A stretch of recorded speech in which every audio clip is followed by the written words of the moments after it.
Hawke's Bay, on the east coast of the North Island, has a warm Mediterranean climate and fertile soils. Grapes and olives grow really well here. This takes me back to my days of living and working in France. I'm visiting the Village Press near Hastings, New Zealand's leading olive oil producer. Cold pressed and unfiltered, their oil is loved by professional and home cooks all over the world. So tell me a little bit about this place. How many trees have you got here? We've got 17,000 trees here. Our 5 core varieties of extra virgin olive oil are produced here. Wow, that's a lot of trees. Yes, keeps us busy. So how many litres of olive oil would that produce a year? Usually takes 6 to 7 kg of fruit to produce a litre of olive oil, so it does depend on the season. We should be producing 25 to 30 kg of fruit per tree. Wow, that's a lot. And so how do you distinguish the difference between your trees? They are quite distinctly different. Here, for example, is a Frantoio olive. It's quite a distinct olive compared to some of the other varieties we're growing here. Beautiful. And so when would these be ready? How can you tell? The greener they are, the more pungent and bitter the oil could be. Yep. So you don't want them too green, but you don't want them completely black either. Wow. And try one, Matt. What kind of a flavour profile would you get from this olive? You tell me. Okay. Oh, I've been set up for this, haven't I? I thought we were friends. That is so bitter, isn't it? But when we go and see the press, which we'll do later, you'll see the olive oil coming through and that bitterness is completely gone. Well, I'm looking forward to that.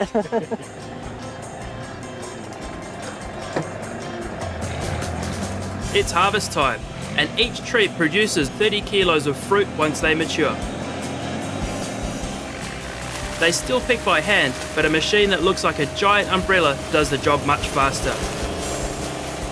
Each variety has a distinct flavour. The Village Press doesn't just press olive oil. They also make a huge range of infused oils and even avocado oil. So what delicious things have you got for me to taste? Right, well we have our freshly pressed avocado oil. And what kind of characteristics can I expect to get from this? Oh, very grassy and green, just like an avocado, like eating a raw avocado, in fact. It's got a really, really interesting flavour to it. It has, yes. And Wow. It's mainly for cooking or just on a salad. We do have our Barnea olive oil. This one is a good all-round olive oil. A lot of the chefs like using it because it's a good, doesn't try and take over the flavours of the food, and it is very popular. That is delicious. And then this one here is one of my personal favourites. This is our Frantoio olive oil, again a very, very popular oil. It has a lovely balance to it and a lot of the red wine drinkers love this particular variety of oil. It is again a beautiful dipping oil, but can be used in cooking as well. So I'm thinking of cooking a Mediterranean style seafood dish later on. Which do you think would be the best to use? Oh, definitely the Barnea. It certainly will complement that dish completely. It won't try and take over the flavours of your raw ingredients. It just has a lovely balance to it. Oh, fantastic. Well, hopefully I can do it some justice. The olives are taken to the Village Press processing factory, where they are squeezed in a giant press, releasing the precious oil. So here we have it. This is absolute, it's a substance of life for me. 30 seconds old. Just 30 seconds old. I cannot wait to try this. Please do.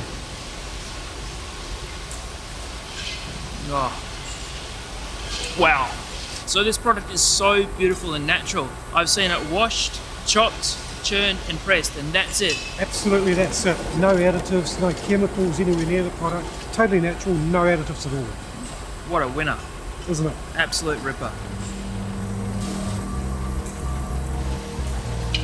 Light and heat can make oil go rancid, so the Village Press use dark bottles to maintain quality. Time to cook with olive oil, in the very olive grove it came from. I'm going to make a very simple Mediterranean style dish which is really suitable to the beautiful surroundings that we've got at the moment. So this is almost a one pot wonder. We're going to pop the mussels and then everything else is going to go into the same pot, and it's going to be this light, really fruity stew, and the hero of this dish is going to be the olive oil. I'm going to be using New Zealand green lip mussels, arguably the best mussels in the world. I'm going to put a touch of olive oil in the bottom with the wine. I'm going to start my garlics and shallots in a cold pan. I really want to do this because I don't want to let them burn. Throw this onto a nice high heat. Really good splash of olive oil. Good bit of sea salt. I'm just going to have a little look at these mussels. Ready to go, so I'm going to pull that off the heat. And we'll just let that wait until we're ready for the rest of the dish.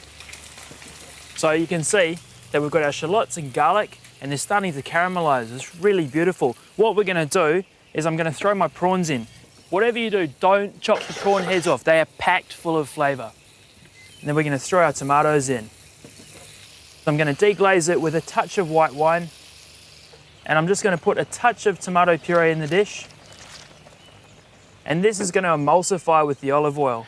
And it's going to be beautiful, rich and nice and thick.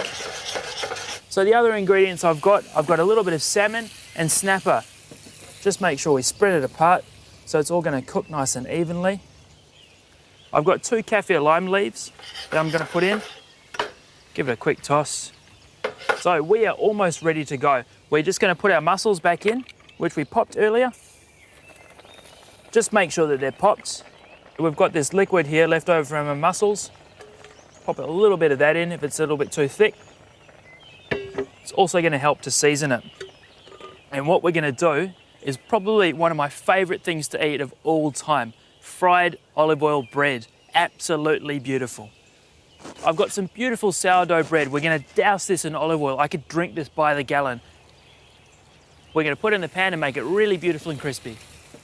Going to get a good handful of parsley and a good handful of basil. That smells absolutely divine.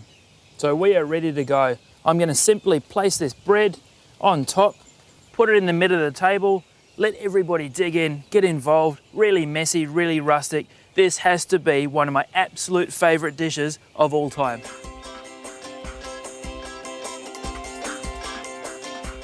Okay guys, let's dig in. Mediterranean fish stew with plenty of good olive oil.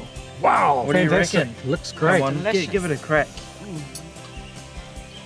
That's so good. Get in there. The bread's only amazing because it's got your amazing olive oil. Oh, there we go. Yep. First drop on the jeans. Beautiful. Yep. Surprise to me. Not going to need dinner after this. Yeah.